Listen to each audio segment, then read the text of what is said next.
É possível que você já tenha se deparado com uma situação onde o desenvolvimento e a aprendizagem de crianças tenha sido comparado. Talvez já fizeram isso com os seus filhos.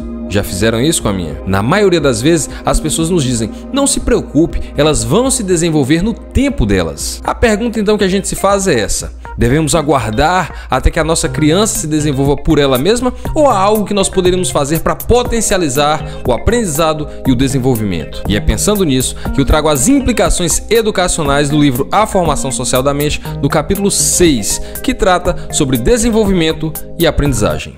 Esse é um tema que pessoalmente eu gosto muito, mas antes da gente seguir, eu peço a sua colaboração dando um like, fazendo a sua inscrição nesse vídeo, assim você vai me ajudar muito. O objetivo central de Vygotsky aqui é tratar sobre a zona de desenvolvimento proximal, que seria a sua tese aqui neste capítulo. Mas antes disso, ele apresenta 3 grandes concepções que tratam sobre o desenvolvimento e a aprendizagem. Piaget é o grande nome da primeira concepção. Aqui nos é apresentado que desenvolvimento e aprendizagem são processos independentes. Também vemos que o desenvolvimento vai à frente da aprendizagem. E o que Piaget tem a nos ensinar ao dizer que o desenvolvimento precede a aprendizagem? Para Piaget, o desenvolvimento é o que dá à criança a condição necessária para aprender. Ou seja, primeiro ela se desenvolve, primeiro ela amadurece, para só depois ela conseguir aprender. No segundo ponto apresentado, temos James, que afirma que aprendizagem e desenvolvimento coincidem em todos os pontos. Para ele, desenvolvimento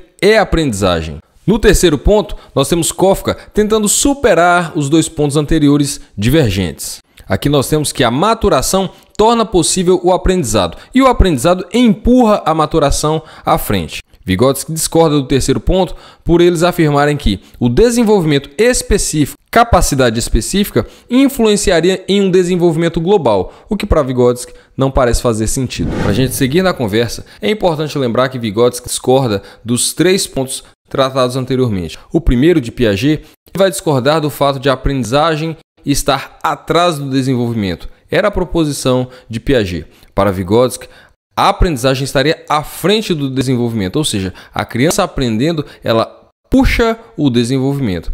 A segunda proposição vai dizer que ambas, desenvolvimento e aprendizado, estariam juntas, unidas em todos os pontos. Vygotsky também discorda dessa proposição.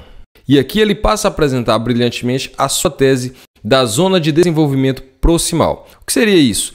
Seria a distância entre o desenvolvimento real de uma criança e o desenvolvimento potencial desta. É feito um estudo com 2 crianças com idade de 10 anos e ambas respondendo ao estudo, chega-se à conclusão de que as atividades que elas conseguiam resolver sozinhas, sem mediação, sem ajuda e intervenção de ninguém, era compatível à idade de 8 anos de desenvolvimento real. Prosseguindo então no experimento, eles ofertam àquelas crianças mediação. Elas poderiam contar com a ajuda de crianças mais experientes, professores, profissionais e até mesmo os próprios pesquisadores que ofereceriam dicas, auxílio, ajuda para que elas pudessem resolver as questões. Foi percebido que uma das crianças conseguiu atingir um nível de desenvolvimento potencial de 9 anos. A outra criança atingiu um nível de desenvolvimento potencial de 12 anos. Então nós percebemos que o nível de desenvolvimento proximal de cada uma das crianças é distinto. Na primeira, temos um nível que vai de 8 a 9 anos e na segunda um nível que vai de 8 a 12 anos. Resumindo então, o nível de desenvolvimento proximal seria a distância que uma criança atinge entre o seu desenvolvimento real, aquilo que ela consegue realizar sozinha, sem ajuda de ninguém, e o seu nível de desenvolvimento potencial, aquilo que ela consegue fazer com a ajuda e mediação de outras pessoas. Se nós levarmos em conta o nível de desenvolvimento real das 2 crianças, diríamos nós que elas estão no mesmo nível. Mas quando nós observamos o desenvolvimento potencial de ambas, nós percebemos uma grande diferença. Disso, é possível concluir que essas 2 crianças não estão no mesmo nível de desenvolvimento como a maioria dos psicólogos no tempo de Vygotsky acreditavam. A percepção da zona de desenvolvimento proximal, então, ela nos faz perceber funções que estão amadurecendo, que estão em estado embrionário nas crianças. Ao Vygotsky nos apresentar então o poder da interação, a gente pode concluir algumas coisas. O papel da família é de extrema importância no desenvolvimento da criança. Uma sala de aula auxilia a criança nas suas potencialidades. O papel do professor indispensável no desenvolvimento e aprendizagem da criança. As crianças gostam de ver outras crianças maiores, imitá-las e tentar fazer aquilo que elas já conseguem. E nesse processo de imitação, elas estão aprendendo e desenvolvendo. Isso nos faz refletir como pais. Não devemos limitar as nossas crianças, ainda que nós acreditemos que elas ainda não estão prontas para realizar determinada atividade. A gente deveria auxiliá-las, municiá-las, conduzi-las, ensiná-las para que isso melhore a aprendizagem e o desenvolvimento delas. Cuidado ao dizer para o seu filho que ele não pode, que ele não consegue, que ele não sabe ainda. Talvez você esteja limitando a aprendizagem do seu filho, atrapalhando o seu desenvolvimento. Rebeca quis aparecer na filmagem, então eu vou deixar ela aqui um pouquinho, espero que não atrapalhe.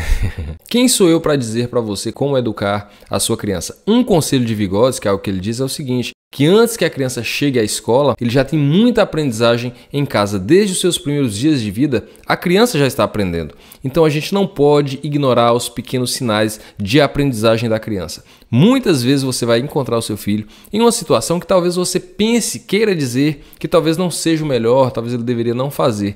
Mas quem sabe a gente poderia trocar essa nossa atitude de repressão por uma atitude de incentivo. Vamos, eu te ajudo. Vamos, eu te mostro como que faz. Vem aqui, papai, mamãe sabe como fazer, vem cá que eu vou te ajudar. E assim o seu filho vai aprender, vai desenvolver e certamente vai ter ótimas experiências de aprendizagem e você vai se surpreender com o potencial da sua criança. Essa é a zona de desenvolvimento proximal. Oi, galera. Gostaram?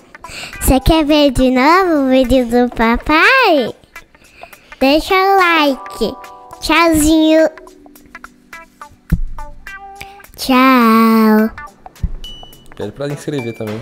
Inscreve no canal pra nós fazer. Isso aumenta muito. Tchau. Tchau.